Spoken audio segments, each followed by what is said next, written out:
Hi guys, here I am again, Lungala Rubadiri, aka Lunga, with yet another story for you. And this time the story is based on when I lived in Nairobi, Kenya. Hey, what else is new? Hey, hey. Well, when I was a high school student at Strathmore, I was one of the first students ever in Form 1 to 4. There were 23 of us who were called the pioneers who filled those first 4 years from Form 1 to 4. At the time, there was already a Form 5 and 6 in the school, well established, and then a School of Accounting. But we were the guinea pigs who started off in Form 1.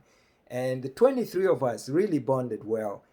What I remember well is that during that first year, we didn't have a school bus. We had this 15-seater minibus that had to make several trips to get us to and from school. You know, when we had soccer games at other schools, it would have to make two trips. The first trip to get this school soccer team there, our class soccer team there, and then make another trip to bring the spectators, which was really the rest of the class. But stuff like that went on. And during that first year, wow, we actually got a school bus. We got a new school bus. It was a 40 or 50-seater bus and with ample room. I mean, more than enough room for the 23 of us. And not necessarily having to make all these, multiple trips to get us to places. We could all go together to Lake Nakuru or Ngong Hills or Mount Longonot, all these field trips. The soccer games were even more special. When you won a game somewhere, you could stick your heads out the window and sing and yell, and all of us really connected well with this little bus that was our puppy. And as we progressed through Form 2, 3, and 4, of course, the school filled up behind us, and the school bus got a lot busier in bringing everyone to and from. But I went on to Form 5 and 6 in the same school, and then went on to the School of Accounting uh, at Strathmore. And at that time, I was offered a job in the administration office for the school. And among my many responsibilities in that office was one where I had to maintain logs for all the school cars and make sure they were serviced in time, gassed up and stuff like that. And one of the vehicles I was in charge of happened to be that same school bus.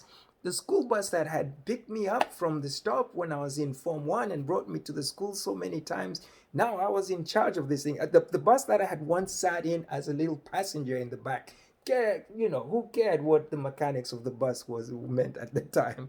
But now I was seeing it in the administration office. I was really seeing it from the driver's seat. I got to know that this puppy, that we was ours in Form 1 had grown into an old dog, and now, it had leaks, oil leaks, power steering leaks. Some of the seats in the bus needed welding. So I was really learning it from the driver's seat. And one of the teachers I had in the high school, one of my mentors actually, Professor Rodriguez, was our former physics teacher. He helped me fix a few of the little things that would go wrong with the bus right there at the school, and he taught me a lot of mechanics on the diesel engine. But this bus had gotten to that stage when after what, maybe 10 years after it was 10 years old or something. But anyway, it was at the stage where every 4 to 5 weeks it needed to go to the Ford dealership. So I was like, wow, I got to know them well at the dealership, and the bus was like a relative over there. They were like, oh, here it comes again, here it comes again. But at this point, someone, I think it was probably the assistant manager at the Ford dealership, who pulled me aside and said, "Look, guys, you keep bringing this bus here. I'll tell you a secret. We don't even keep this bus is so old. We don't even keep parts for this bus on the grounds of the garage. We have to have them brought in from somewhere else. So you might want to go look for a different garage, maybe one of these Juakali, these hot sun outdoor industrial area type garages." I was like, "Really?" He said, "Yeah, yeah, yeah. They when you get there early in the morning, they'll get the spares quickly and they'll be able to fix it for you at a lower cost and probably more efficiently than we're doing here at the dealership." So I said, "Okay, I'll take you in." And I take his advice, and which I did. And Prof and I took the bus to this guy in industrial area who had been referred we had been referred to by the guys at the Ford. His name was Rajiv. And Rajiv was this over enthusiastic, hyper energy guy. So when we get to Rajiv's the first time, before we even we're hardly at the garage, and Rajiv is out on the street. Come, come, come, come, come up. Yes, it's over here. It's over here. I know you. I know you. Come, come, come, come, come, come, come, come. That is it. Over here. Over here. Bring it. Bring it. Bring it. And there's hardly anywhere to park. There was so many heavy duty vehicles. He said, "Yeah, don't worry. Everything is my property here. Across the street, and everything is my property. Bring it. Bring it. Bring it. We're going to fix it. No problem here. It's too big for us. Everything is small problem. Small job. Small job. Small job. Bring the bus. Bring the bus." And we park the bus. Even when you're parked, like, come, come, come, come, come, come, yes, come inside, come see my office, everything is good here. This bus is going to be perfect, don't worry, everything jolly good here. So I'm like, wow, okay, we like the energy, but can they do the job? And actually, yeah, Rajiv always had this big tool on him, and I later on found out he really didn't do any work, but he he had a great team of mechanics, and he supervised them. But he had this tool, it would be a hammer, it would be a spanner, it would be some kind of wrench, just to make it look like he was doing something useful.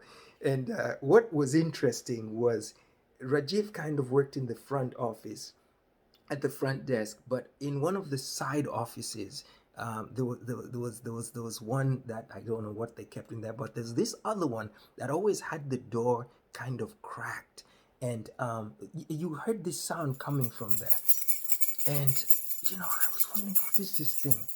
These keys. And Rajiv would always be rolling his eyes like, oh, that's my dad in there. That's my dad. He always gets nervous, always nervous when there's no money for him to count. He's always like, where's the business? Where's the business? Oh, he thinks I'm talking too much to the customers, so you keep hearing this sound. He's always in there. You don't worry about him. It's okay. We'll take care of your business. Every job here, small job. We take care of your boss. Everything okay.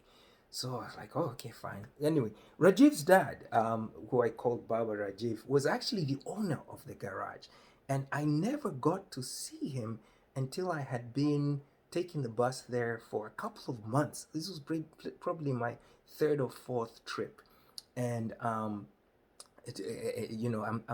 talking to Rajiv, and you hear these keys in the back office, and then they suddenly stop, and out comes Baba Rajiv.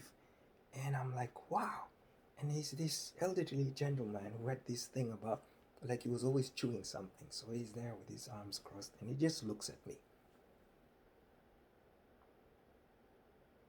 So I said, oh, Jambo, Baba Rajiv. He looks at me. Jambo. Toto. And I burst out laughing because Toto in Swahili means, toddler. So it's like, hello, toddler. And Rajiv is like, oh, don't worry, don't worry. So Baba Rajiv he just stares at me. And then he walks back into his office. And Rajiv is like, oh, sorry, don't be offended. He's really just welcoming you. He's very, it's like an affectionate way he's calling you Toto. Usually young people or people he's feeling connected to. So he probably this is like kind of welcoming you to the family. So don't take it. It's like, wow, okay. So I guess I'm thank you. I appreciate that. Welcome to the family. And we did get a lot closer, Rajiv and I occasionally saw his dad, and they worked well on the bus. But over time, I started to feel that Rajiv got so comfortable and a little careless in making sure that the bus was ready on time. So, on this one particular day, I had gone to pick up the bus. I had brought the school bus driver with me. And, Rajiv sees us pulling in, and he's immediately, no, bus is not ready. Sorry. Bus is not ready. No. I thought it's master cylinder. It's actually slave cylinder. Slave cylinder. I can't. No. You cannot take the bus like that. No. Sorry. I made mistake. No. You can. And I'm like, Rajiv, are you serious? I have the driver here, and I have to dash him back to the school, drop the kids off. The parents are waiting for you. You can't mess like this. Come on. And this is not the first time this has happened. I started yelling at Rajiv. I was like, Rajiv, this is it. If one more time we're out of here, I can't have you guys goofing around like this. I don't know whether you've just started taking us for granted or what. But no, Rajiv, no more. We're out of here. And I storm off, and Rajiv starts following me to my car. And he's like, no, Mr. Rubadiri, sorry. And I'm like, no, just don't talk to me. And I slam the door. And meanwhile, Rajiv's dad has heard all this commotion. So he comes out of his office and he's saying, Rajiv, Rajiv.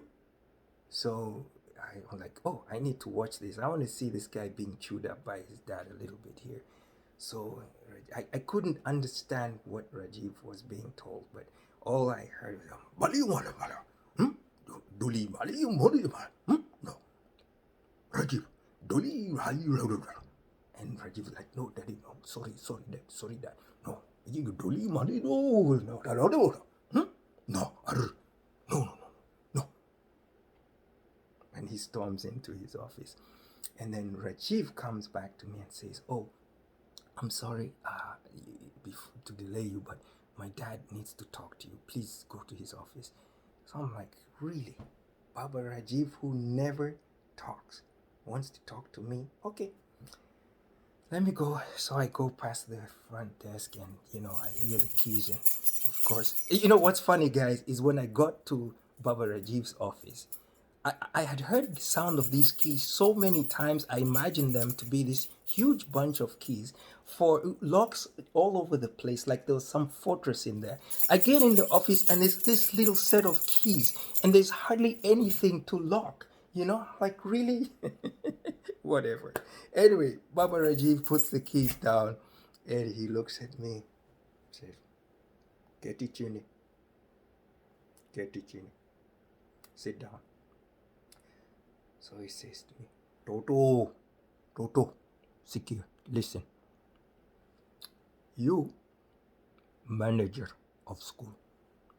Rajiv, manager of garage. You, not owner of bus, not owner of school. Me, owner of garage. Manager Rajiv, manager you, panapiga kelele no. Don't make noise here. Manager, quiet. Kimya. Panapiga mdomo hapa mingi? No. Fanya hivi. Listen. Owner of school, come here. Make lot of noise to me or in my garage. Not you. But my noise, beware. My noise, more than owner of your school. I make noise here, people run from Nairobi to Naivasha, never come back. Beware. Panapiga kelele hapa, kimya. Shh, Toto. Shh. So I said, well, I'm sorry. It's just I'm upset. I have all these responsibilities and stuff in these kids, and in fact, I'm sorry, but yeah, thank you so much for I need to leave and sort out transport for these kids now. No. Wait, Toto. Wait, listen, sikia. Bus yako kwisha kuwa taka. Gasia, gunia, malgia. Your bus is finished, okay? Junk. You cannot fix junk and make look maridadi mrembo. No. Bus kwisha maliza, okay? Kitu you need to do, go buy new bus. Okay? This bus never kuwa mrembo again. Mpana kuwa hivo. Sikia. So I said, okay, I appreciate it. Okay, Toto. Wisha sikia? I said, yes. Sikia tena. Listen. Toto, amuka Toto. It's like, wow, okay. Wake up, toddler. So I said, okay, I need to leave. So I left and had to sort out transport for the kids and so on. But you know what? That Amuka Toto woke something up in me, because I did wake up to the fact that as a young kid, I loved drawing pictures of buses. And in the subsequent weeks, I got on a team of people at Strathmore. I helped a lot to do the design work for 2 buses. I had to keep going to Nakuru to inspect the progress on those buses that were assembled in Nakuru. I got my commercial license. In fact, when the buses were finished, I actually drove one bus from Nakuru all the way to Nairobi to deliver to Strathmore. And because I had a commercial license, I even had a chance to pick up the kids from soccer games, drop them off, and all that stuff. And you know what? It was a much easier bus to maintain anyway. So I did have to thank Baba Rajiv for his kind words of advice, you know. And you should have seen the day I took the bus to show off at Rajiv's garage, and Rajiv was like, oh my gosh, he even didn't have time to pick up one of his heavy tools, like, oh, this is so good, you need to come and show my dad, come show my dad. So I go into Papa Rajiv's office, and of course he's still going on with those keys, and I go in, I say, oh, Baba Rajiv. He said, oh, Toto, Kusha Rudy, you came back? I said, yeah, I want to show you something. And I think that's the first time I ever saw Baba Rajiv smile. He came out, and he looked at the bus, and he was jolly good, jolly good, jolly good, Toto. And I was out of there. But the thing I learned from it is that sometimes in life we have these silent observers who have just a few words of advice. And if we could only listen. Like, I mean, Baba Rajiv realized I was this little kid who was so attached to this old bus, I just couldn't let go. And I just had to let go.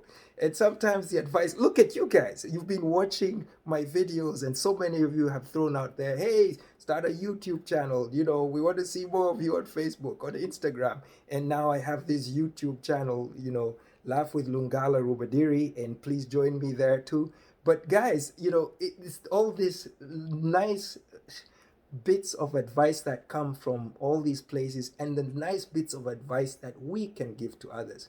Let's keep sharing in that love. Okay? God bless you. Keep smiling. Keep healthy. There'll be another story coming soon.